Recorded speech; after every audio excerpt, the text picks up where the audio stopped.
Hey everybody, Jonah Eiking here with Nova Scotia Grass Fed. If you are liking what I'm doing and you're liking what you're seeing, please go ahead and hit that like and subscribe button. I really appreciate it. This is part 2 of my tour of Ancestral Farms, Iowa. In Iowa, at my buddy Matt's farm this summer, and it was amazing. Learned so much about pigs, and now I'll be getting my own pigs in the next couple of weeks. So, without further ado, here is part 2. Are you running all your fencing just off of solar right now? Right now, yeah. And you're doing okay with that? Well, you saw when we got here how well that's going. No, I mean, it does. It works really good, especially for what I need and being out here. There's no plug-in source. Yeah. And running wire from all the way up there at the barns would have been a real hassle. I use, what is this? This is a 10 mile, how many joules? 0.18 joules. That storage. ties into here. And it's right down in there. And that Super goes simple. To the only reason that's over there is because I used to have the charger over there, but then with the sun shifting in the summer, I had to move it because it wasn't catching enough. And it's just a straight up cable. Yep. What gauge? I want to say 14 or 16. I got the spool right there, so I can tell you. And then do you run that all year round? Yeah. On solar? Even in the winter? Mm-hmm. Crazy. I mean, during the winter, it's not holding as much of a charge, but the thing is if you make their initial contact with a wire, Yeah, remember? that's the next thing I was actually literally about to ask about, training them to it. Mm-hmm. Yeah, you always want to have a charge in it, but they're smart to a fault. Yeah. So they'll remember, and you need to have gates because they won't cross where a wire was. So yeah, they're different than the other extreme, which is a goat. Mm-hmm. I keep ripping on goats. I love goats. They're just hard to keep in, and anybody who has them will tell you. But they'll test it, from time to time. If it goes down, they will figure it out, and they'll let you know. They're just like that. But yeah, I mean, the biggest thing is their initial contact with it. If it's memorable, that'll be pain retains, right? Yeah. They're going to remember that. Yeah, they have good memories. And this is enough to where, the little ones right now, because of their size, can skirt out at places, but the big ones... Yeah.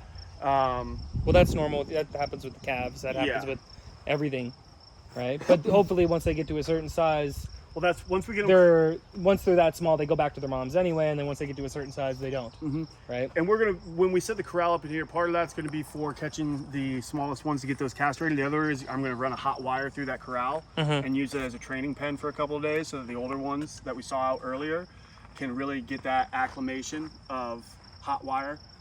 And this is your, but you're not taking them out of here anyway. This is access for you. You don't take them out on this pasture here. No, the only time you saw a video of me moving them from that woods to over here, I walked them from there to here. But besides that, this is just an access point so that I can get my truck in here to either load up huts or to move water, stuff like that. So how important is it, because I see people saying you got to have a gate that's not the wire. How important is that, do you find? Cause people say, oh, they won't cross that because there was a wire there. Do you find that's because I don't see any physical, people will set up their physical gates. We were using physical gates last year. Or you use some pallet or anything, right? Yep, and it does. They will remember that. So if you're looking to take down a gate and move those hogs immediately, I would run a hard gate, right? If you're moving them a lot. If you're moving them weekly. Or if you just have the intention of hey, I need to move these pigs. So for me, when this used to be sectioned off and I would have different parts that I was moving them through, I was just using electrical gates. How I stay ahead of that is a day or two before I wanted them to go in that new area, I just unhook it and leave it open. Yeah. And evenally they are going to figure out. You move them super passively. You're not everything I do is passive. Yeah, I noticed that. Yeah. I try and be because... So we're moving today. Not necessary. That's open it. Why? Yeah, but that makes sense. Yeah. Just open it. Let them. They don't have to move that day. They'll go put their food in the next thing. If they don't all move in one day, it's not the end of the world. And that's the other thing. The food is the other big. Working with the grain, I want to remove that eventually, but I also need to find another tool that allows me to direct them the way that grain does, because you can open that gate up today and then tomorrow walk through it with a bucket, and they'll be so focused on that bucket. Yeah. They'll forget that there was a hot wire there a couple days ago. And Yeah. it's like once they've gotten the, I can go through here now, then it's like no issue. But yeah, I try and do everything passively. Like, when I load into the trailer's out there a day, usually 2 days before. Yeah. And it's super passive because hogs, in my experience, are like most little kids. I'm blessed with an amazing little boy that's amazing all the time, so I don't have this issue. He is the amazing Ro. But, sometimes, just like myself, you get told to do something, you're like, no. Just because they're telling you to do that, that's hog's attitude all the time. Even if they want to do what you want them to do, because you want them to do it, they're not going to do it. Yeah. So everything I try and do is passive that makes it feel like it's their idea, they're wanting to do it. And that seems to work out, pretty well. The less you try and control everything with hogs and you set up smart systems that allow you to do what you want to do passively, you're going to have a much easier time. Well, we'll see if we can do some passive castration tomorrow. Yeah, passive castration. You figure out a way to do that. We'll do it before and maybe even an after, but I think we'll they're gonna need. I don't even need to film. I can't film it anyway. I gotta help, so we won't film the. It'll be a. You don't need to see everything. Jonah before. You don't need to see everything. Yeah. Jonah after he's experienced his first round of castration. Well, as long as it doesn't happen to me, I'm fine. No. You should be safe. Many have tried, but none have succeeded. All right, that's fencing with Ancestral Farms, Iowa. Yeah, man. These are the. So these hogs are the hardy animals. We've made them weak by putting them in confinement their whole life and then raising them genetically the genetics that are being raised in confinement are like a variety of tomato that's only ever been grown in a greenhouse, right? That's right, It doesn't exactly. have And even if natural- you take them and put them in the right time of year in the spring, they'll do okay. Yeah. Like even though they've been bred that way. It's more about just like the frailty of the commercial genetics because they're raised in such a controlled atmosphere. Yeah. You know what I mean? To where they get injections or antibiotics and this and that. Yeah. My hogs have natural immunities to everything. You know what I mean? I had a hog get a nasty cut on her back end earlier this year. I accidentally had a piece of metal come up off the roof, and she must have got sliced open by a little bit.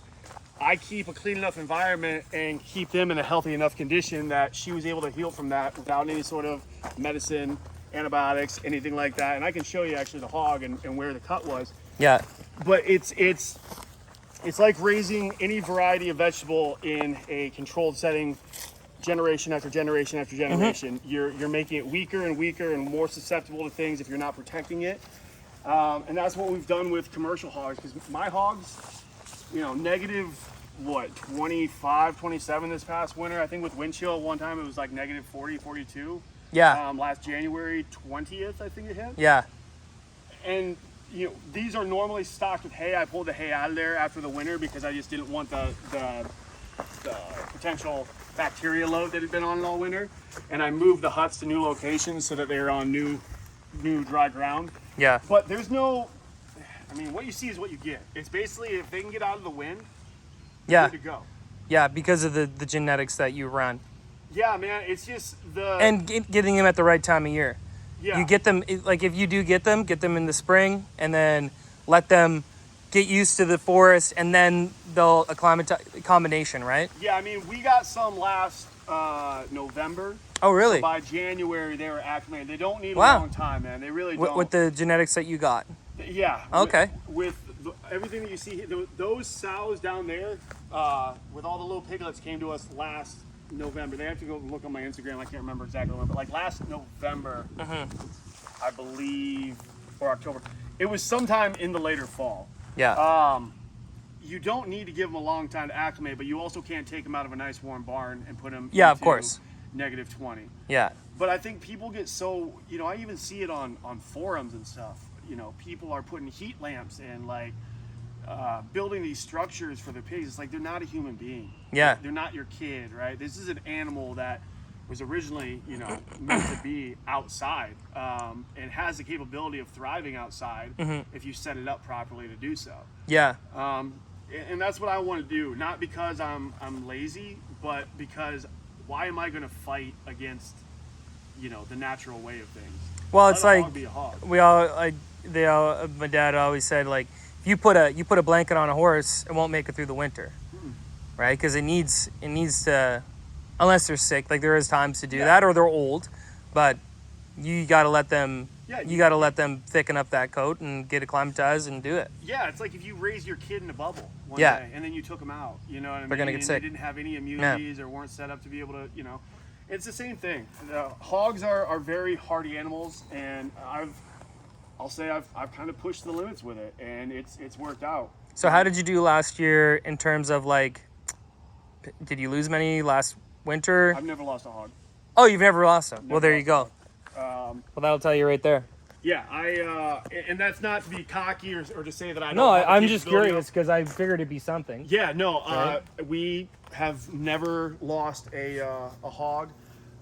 We've had a couple of minor injuries that have healed themselves, but knock on wood, I haven't had to experience that yet. That's not to say that I won't.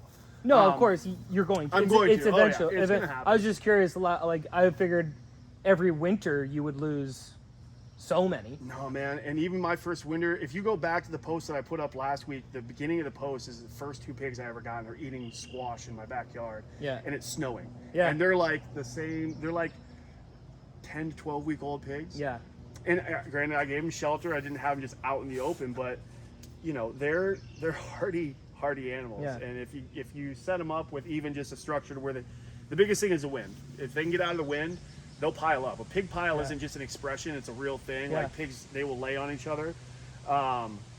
Even in the summertime, I think it's a comfortability thing from them when they were piglets. Yeah. But yeah, they're hardy animals, and they'll impress you with how much they can withstand. Well, then I guess we're gonna have to get some shipped up to Nova Scotia Yeah. for sure. If they can survive the Iowa winter, I'm sure they'll be fine in Nova Scotia as well. Oh yeah, yeah. We've got to have pretty similar climates when it comes to winter. I think it's just drier and colder here, but it's wetter and not so. I describe Nova Scotia as like Scotland plus. Okay, so that. So it's Scotland, but a little bit crazier in the winter and a little bit nicer in the. Well, it's called a little bit nicer in New Scotland, right? And there you go. So I'll keep an eye out. Yeah, Nova so Scotia got- grass fed. We're gonna get the Durocs. We're gonna get the what's the Duroc and Berkshire mix. Yeah. Duroc Berkshire mix.